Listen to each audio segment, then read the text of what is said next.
अभी जो नई नस्ल आ रही है शायरी में, अच्छी बात ये है कि वो उसमें से बहुत से बच्चे बहुत तैयारी के साथ आ रहे हैं।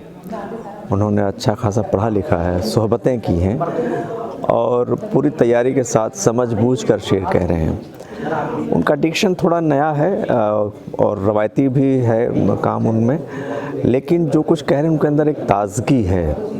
रवायत के साथ साथ ताज़गी को ले आना ये अच्छी बात है। लेकिन कुछ शोरा भी ऐसे भी हैं जिनको थोड़ी सी सोहबतों की ज़रूरत है, थोड़ा सा और तैयारी की ज़रूरत है। सोहबतें चाहे वो किताबों की करें या अपने सीनियर से करें।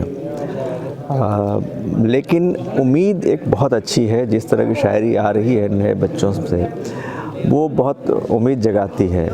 तो ऐसा ज़रूर लगता है कि उर्दू का जो बाग़ है वो हरा भरा रहने वाला है इंशाअल्लाह।